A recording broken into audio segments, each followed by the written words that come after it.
Welcome, ladies. Come on in, come on in. Invite someone in. Share this moment. Come on in. We're going to go ahead and get started in a few moments. I'm so excited to be with you all again tonight, this evening. Remember, my name is Ambrosia, and this is B.brave. Be Brave. We are a movement of women who are just super ambitious about healing hearts and really getting you all healed, emotionally healed, and set free. So that's what Be Brave is. If you don't know what it is, look at the description in the bio. Again, come on in. Let's share. Show me love. Talk to me tonight. If you are on here live, talk to me tonight. Let's just go ahead and let's get started. I'm super excited. Happy Wednesday. Happy Wednesday. I am so happy to be here with you all, you ladies, tonight again for part 2 of Broken Pieces, Trauma to Triumph, and just a little recap. We're looking at the life of Esther, and we're really just going through her life because, to me, Esther is a character of women in the Bible that her life is the epitome of trauma to triumph. I mean, there's many characters in the Bible that lives had plenty of trauma in them, and then they of course were victorious and triumphant. But Esther is really near and dear to me. She's one of my favorite characters, so I'm so excited to share her story with you all. So we are going to go ahead and get started. We are in Esther chapter 2 now. So last week we talked about the factors that Esther's life had in regards to broken pieces. So we talked about her family, her parents dying. We at a young age, mind you, at this time she's like 14, 15. We talked about her uncle, actually her cousin taking her in. So it was her brother's nephew, or her dad's nephew. So her cousin took her in.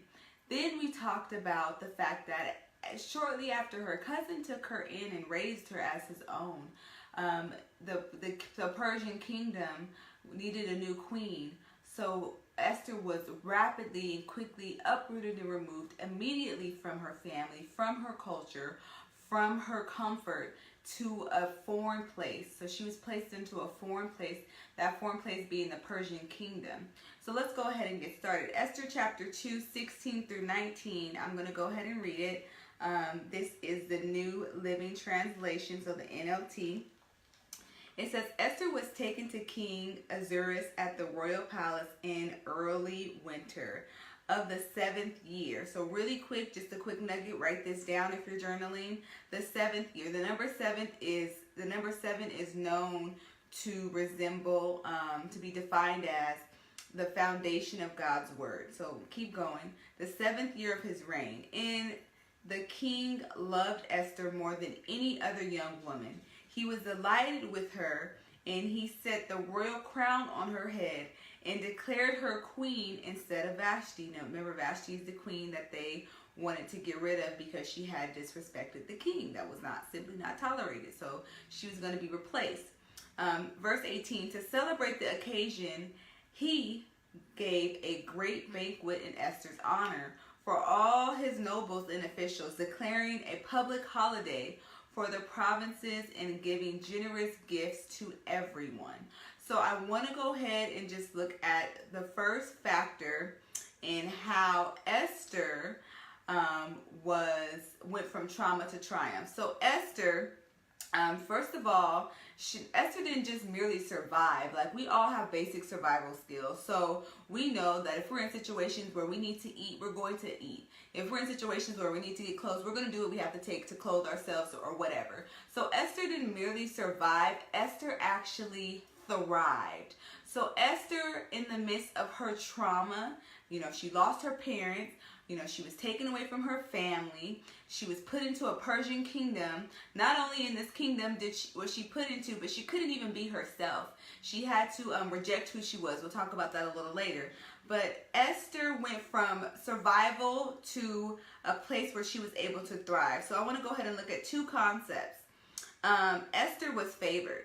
So to have favor or to be favored means a friendly regard shown toward another, especially by a superior. So Proverbs 8:35 says, "For whoever finds me finds life and receives favor from the Lord." In the midst of Esther having favor, she had resources. So because Esther was favored, she had resources. So if we go back to last week, we talked a couple weeks ago, we talked about how Esther had favor with the ruler over that was over the house. So the ruler that was over the house, the harem house where all the women were, where they all stayed and had their treatments, and they were there for a year. So the ruler that was over that house, the individual that was in charge of that house, she even had favor with him. She was put into a place of the best place within the harem. So she had the best room, she had the best supplies, she had the best of everything because she found favor. So I believe that Esther, and doesn't say this, but I do truly and genuinely believe that Esther had the gift of favor on her. She just was blessed to be favored with people. So within that favor, she gained resources. She had more access to what other women had living in the harem. Proverbs 16:14 through 16 says, "The anger of the king is a deadly threat. The wise will try to appease it." 15. "When the king smiles, there is life. His favor refreshes like spring rain." So Esther was smart. I mean, her cousin coached her. If we look through the details of the story, her cousin coached her. He was like, "Look, you can't tell nobody who you are. Okay? It's a secret. You're a Jew. We're a Jew, and we're Jews, and they kill us. We could die. We can't tell nobody who we are. So keep that a secret." Not only that, so she had to keep that a secret. And then she also had to pretend to be somebody that she wasn't. Well, in the midst of that, she was smart enough to know not to act out against the king, because there was a queen already in place at this time, Vashti, who was getting the boot. She was getting kicked out the palace. She had to go. She disrespected him. She could no longer be here. After Esther gets to the throne, we don't even hear about Vashti no more. She vanished. She was gone. So she had favor with him. In the favor in Proverbs 16 verse 15 is described like a spring rain. And during the springtime it rains. In many states it rains. And once the rain is over, it's like there's a fresh air. So she was like those fresh flowers that begin to bloom after all the rain and all of that. So she was a breath of fresh air to him. She was favored with him. So in the midst of that, there's another concept I want to look at. So we looked at favor. Because she was favored, she gained resources. Number 2, she submitted. So submission means to yield oneself to the authority or will to another. I know we all strong, beautiful, brave women out there have trouble submitting. So Esther submitted, not, and I really want you to hear me carefully, not in regards to, of course you submit to, wives submit to your husbands, but she submitted to the process. The process. We have trouble submitting through the process because that means we have to embrace our pain and move forward. Esther could have resisted the plan, but because she submitted to the process, God then protected her. So she was protected from being treated like the other Jews. Again, let's go back. I talked to you in Esther chapter 2, verse 16. It talked about the year number 7, the 7th year. And the number 7 also is defined as completeness and perfection. And its meaning is directly tied to the creation of God. So when God created the earth, and back in Genesis chapter 1, verse 1 through 27, etc., many other places in Genesis. But on the 7th day, the earth was completed. So the 7th year is when Esther was crowned as queen. So this blew my mind because, again, I've studied the life of Esther so many times, so many years, and I've really just had this new understanding. So that 7th year when Esther became queen, not only did she move from a place of trauma to triumph and blessings and favor, but she moved into a new place within her life where she was able to forsake meaning to put off, to put away. She was able to forsake her past. She was able to forsake her trauma, and she was able to embrace not only the future, but she was able to embrace the present.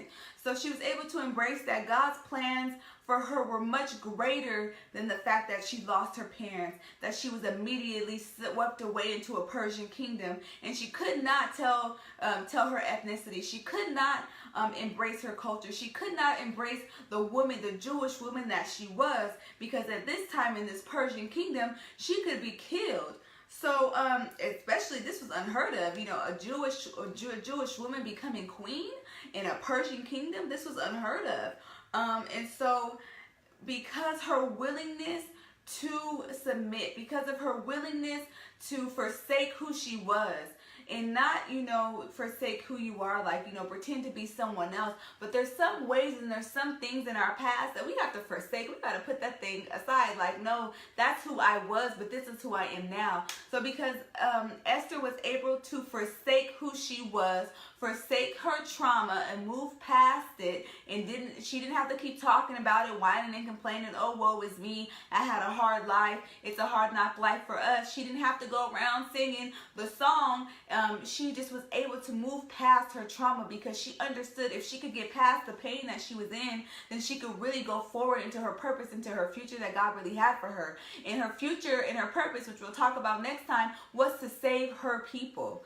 So if Esther had resisted, if Esther had rebelled, if Esther did not submit to the favor of God, all of the resources that were given to her, that allowed her to be chosen as the queen, would not have been provided if she had resisted the process. Who she really was a Jewish girl who was hurt, who was broken into pieces, because her family, not only did her parents die at a young age, her mother and her father, it's hard for some of us who have a single parent, or just, have one parent, and the struggles that we go through, and she had either one of her parents. She didn't have them. And then her cousin, here comes her cousin, and he raised her, because of course she's a beautiful young virgin, so he raised her. He couldn't just have her out there in the streets, so he raised her up. And then to immediately be taken from the only family swept into a Persian kingdom, she could have been like, look, hold up, this is too much for me. Like some of us do, when life gets too tough, we're like, this is too much, I don't want to do this anymore. I don't want to deal with this anymore. But she was like, no, I'm going to yield to the process. I'm going to put my trauma behind me. I'm going to press toward the future, because there's great things. And even though she may have been afraid, even though she may have been anxious, even though she may have been nervous, she knew that because if she submitted, that she would be protected. And in that, God did that very thing. Because of her submission, he protected her. And then he's going to end up using her for a great cause. Because how many of you know that when you receive once you get to a great triumph, here comes some trials, some more trials and tribulations. Here comes some more tests that you have to go ahead and conquer, because that's what growth is. So to grow, and I just want to bring this to 2018, when we submit to our pain, we allow our trauma to define who we are, who we become. I love Mary J. Blige, but if you listen to Mary J, every album is the same, because she submits herself to her pain. When she submits herself to her pain, she produces music that will have you in your room with a box of Kleenex crying, because she's talking about her pain. Well, her pain sells. But let me tell you something. If you can get past your trauma, if you can get past that rape, that abandonment, that rejection, that depression, that fear, that bad relationship, if you can really press past that situation, you'll understand that the grass is greener on the other side. And you are not the one who lost something. You're gaining. You're gaining because you're able to lay aside your burdens, lay aside your pain. The Bible says that we are overcome by the power of our testimony, by the blood of the Lamb and by the power of our testimony. That's what, and that just really means that God is gracious and merciful enough for whatever we did back then to be covered, and for us to have the testimony that we are overcomers and we are triumphant. And so I really want to see everyone push past their trauma into triumph and go on to great victories. And that's what we're going to talk about next. Triumph to victory. So I hope to see you back in a couple weeks, 2 weeks from now on Wednesday. If you're in the group, it's already scheduled. Please like and share and spread the word. Thank you all for everyone who watches and everyone who listens. Thank you for your support. I am so excited for this series. We are going to stay here for a little while. Next, again, we're going to talk about triumph to victory, and then we're going to get to my favorite part in the story. So remember, favor, resources, submission, and protection. That's what we learned tonight. This is B.brave, and I am Ambrosia. Remember, it takes courage to live free within. I can't wait to see you next time. Have a good night.